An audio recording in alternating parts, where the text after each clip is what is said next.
Guan Yin is not just limited to this 33 manifestation. We talked about earlier in our session, there's much more than that.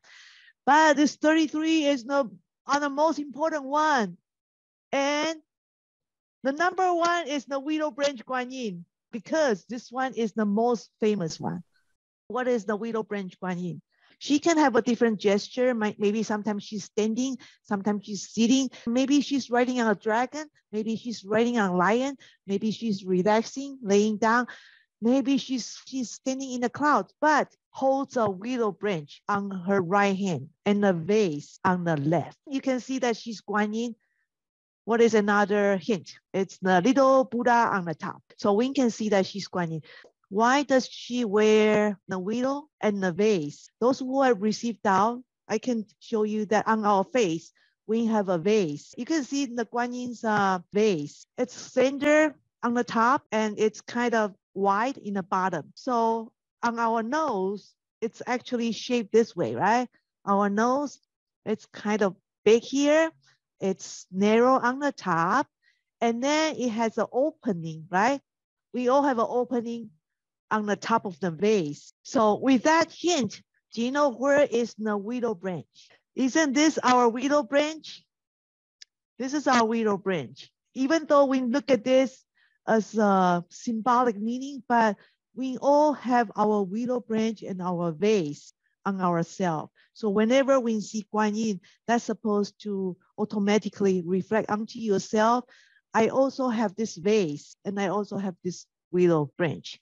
So Guan Yin, not only she removed the willow branch from her vase, she also wants you to activate your own vase. When she removed the willow branch, that means she's going to sprinkle some water or sprinkle some nectar onto the sentient being. And that's the moment that she saved the sentient being. And we also have that tool too.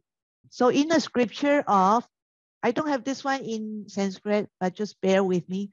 请观世音菩萨消伏毒害陀罗尼经. So this scripture, I believe originally it's in Sanskrit. So Buddha mentioned Guan Yin to 1,000 disciples. In the ancient India, the willow branch can remove disaster, famine, and illness. So this willow branch, it does have this auspicious meaning to it. So the Indian people usually use the willow branch to clean teeth, because when you break it off, the branch is not too sharp and it's not too soft. So it's perfect for brushing teeth, because back then, many century years ago, in the early time, there's no toothbrush. So they use this to brush teeth. So this willow branch and nectar are often offered to guests as gesture of sincerity. So this Guan Yin manifestation is also called medicine Guan Yin, because she uses to help the sentient being who suffer. And the willow branch represents strong vital energy, and it represents endurance and softness. In the ancient time in China, this is not in India, because she already transformed herself into a female figure. So in the ancient time, people were ignorant, greedy, and selfish. And there's a lot of famine, a lot of disaster. And when the famine comes, people don't have food to eat and people are starving. So Guan Yin understands people are starving. Therefore, she manifests herself into a female beggar, and she goes to many people. Can you give me food? She understands people are greedy. She still wants to find if there's anybody who would spare me some food or water. And she asked everybody, and nobody wants to help her. So this is the time she wants to test people. Is anybody good? And to her disbelief, nobody is willing to help her. Nobody wants to spare her food. She came to ask for food in the morning. So by the time the sun goes down, she was just mumbling. This is what happened, famine come, because nobody is kind. I'm just an old lady wanting some food and nobody give me food. That's why famine is here. So when she was mumbling herself, there was a gentleman heard what she said. This man is kind, but he heard it. So he asked this old beggar, is this the reason why? And Guan Yin said, yes, this is the reason why. She said, heaven is kind and benevolent and loving.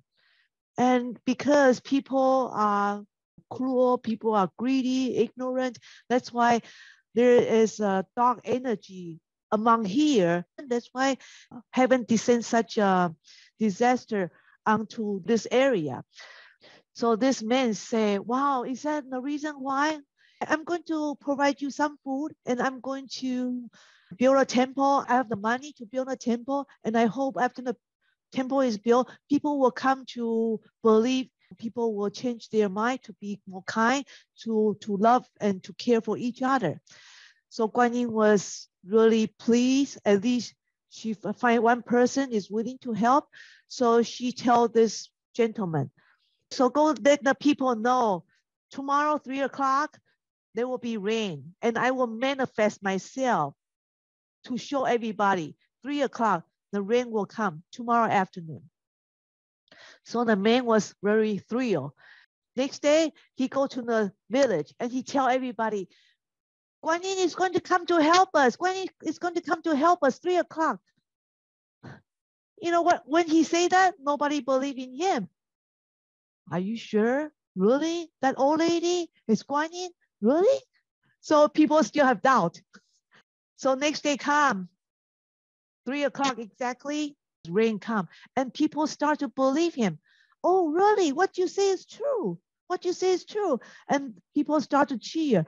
And then finally everybody saw a figure moving from somewhere into the clouds, and people see that, wow, it's Guan Yin. She used her willow branch, sprinkle water from the sky. That's why there's rain coming from the clouds. And she began to speak. She said, everybody listen. The reason that there's a drought, it's because you guys are not kind. You are very selfish. And you don't care about each other. You only care about yourself. That's why famine comes. If you don't want the famine to come again, you have to start loving each other, caring for each other. And then she disappeared. So from that point on, she became an iconic figure and people start to worshiping her. And of course, the gentleman who vowed to build a temple, he made his promise and everybody just come together to worship her. And eventually that area, the people become more genuine. They just become more loving and caring for each other. And for a long period of time, famine never come again. So that's the story that I want to share with you.